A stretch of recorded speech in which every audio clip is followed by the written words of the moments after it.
dari bencana yang terjadi, mitos akan adanya interaksi dari sosok astral yang kerap disebut leluhur dengan warga sekitar menjadi pertanda bahwa sebenarnya Kampung Nyomplong memiliki cerita misteri sendiri yang jauh terkubur lama dan coba kami angkat kembali. Itu ada firasat wangi rokoknya itu kan udah meninggal ya. Ini bau rokoknya Mbah katanya, ini di mana ya Abah katanya. Ini rokoknya Abah gitu. Dari perasaan ibu katanya, selamat katanya. Wanginya itu tercium rokoknya, padahal di situ nggak ada yang rokok kayak gitu. Karena kan pada dasarnya sebenarnya tidak serendah ini ya dulu. Iya, Tapi iya. karena akibat longsor itu jadi makin rendah dan itu banyak banget ya. Banyak banget ya. Banyak banget ya. Banyak banget ya. Pada saat kami berjalan ngelewatin mungkin bisa aku bilang musola di tempat ini, tiba-tiba aku dan semua tim itu mendengar seperti ada suara kentungan dan itu berkali-kali. Walaupun memang dari penjelasan Frisly mungkin sosok-sosok di sini itu bukan berniat mengganggu, tapi di situ aku udah takut banget sih. Fasya mungkin itu kayak dikasih tahu kali ya, coba menjauh atau kita emang langsung aja ke sini. Yuk. Pelan-pelan. Gak apa-apa sama aku. Wow. Assalamualaikum. Oke, kita coba untuk ke dalam. Dan menarik mundur lagi peristiwa. Oh ini serem banget ya, kok aku takut banget ya tiba-tiba. Pada saat aku dan Kak Frisly memasuki rumah itu, dan di situ aku udah bener-bener takut banget. Bahkan jujur, aku itu nggak mau masuk rumah itu karena aku udah ngerasain hawa yang gak enak banget sih.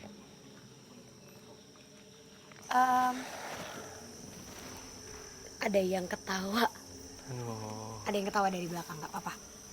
Nggak apa-apa karena sebenarnya dari awal tadi kita masuk juga aku sudah kula nuwun isi permisi terhadap mereka yang masih ada di sini dan memang benar adanya lokasi ini menurut aku luar biasa Fasya karena aku nggak pernah yang namanya ketika datang disambut oleh keramaian, bahkan terhitung makhluknya itu benar-benar mencapai ratusan. Dari tadi tuh mengelilingi, mereka mengerubungi seolah-olah kita datang untuk memberikan sesuatu. Memberikan sesuatu. Iya. Maksudnya? Karena gini Fasya, setiap rumah, setiap tempat tinggal yang memang ada di sini, itu masing-masing pasti ada sosok leluhur yang memang mereka dulunya tinggal di sini.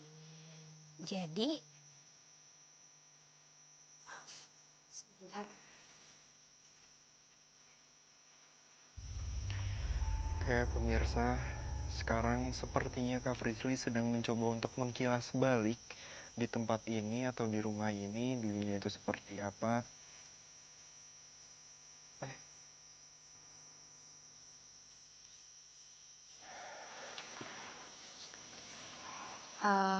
Barusan, kenapa tadi aku coba untuk ngulang lagi seperti apa sih kejadiannya dan apa yang membuat mereka ada di sini? Ya. Sebenarnya kalau ditarik mundur mengenai kampung ini sendiri, karena dulunya memang banyak sekali orang-orang hebat yang tinggal di sini yang mempunyai aturan sakral. Terbentuknya kampung ini menjadi kampung Nyomplong. itu artinya memang terpilihnya manusia yang tinggal di sini berdasarkan keinginan mereka. Mereka dalam tanda kutip yaitu para leluhur terdahulu. Jadi ketika kamu mau datang ke sini untuk tinggal di dalam tanah ini, Fasya, kalian tuh harus menyiapkan cangkir. Yang apabila air di situ tidak tumpah artinya kamu diizinkan. Tapi kalau misalnya di dalam cangkir itu ada sedikit air yang tumpah, kamu dan keluarga keturunan kamu tidak boleh menginjakan kaki di tempat ini. Sebentar. Itu maksudnya cara mereka tahu hal itu tuh dari mana Kak Frisly? Secara adat istiadat dari turun-menurun leluhur. Oh. Selain dari tragedi yang ada, penuturan Frisly membuka sejarah misterius yang diceritakan secara turun-temurun berkaitan dengan asal-muasal Kampung Nyomplong.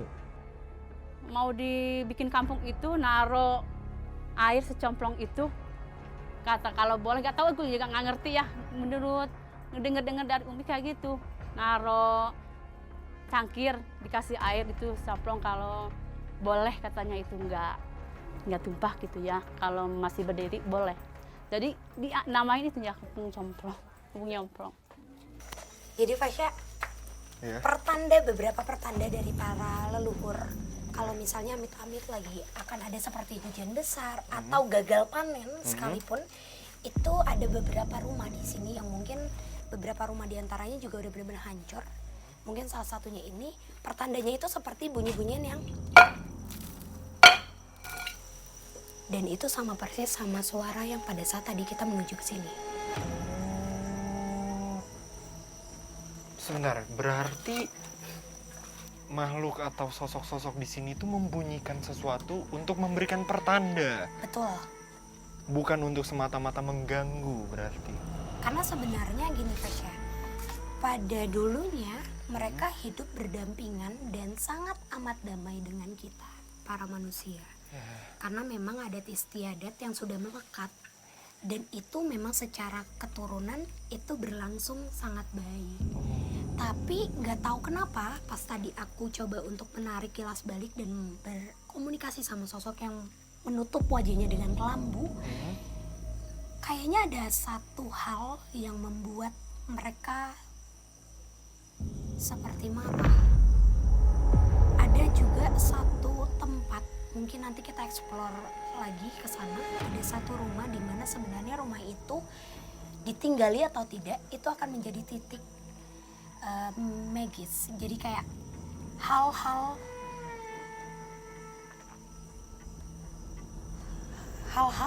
gangguan dari mereka itu akan terus berlangsung di titik sana. Di satu titik itu.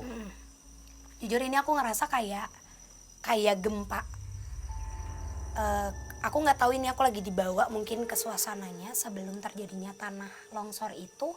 Memang udah ada pergerakan dari tanah dari bawah ya Fasya. Jadi itu aku ngerasa tadi tuh kayak ada gelombang. Dan sekarang di atas kita, persis banget di atas kita, ada sosok yang seperti menutupi kita besar sekali. Tapi lagi-lagi bedanya adalah sosok ini sangat positif, tidak sama sekali mengganggu kita. Ada suara lagi ya? Iya.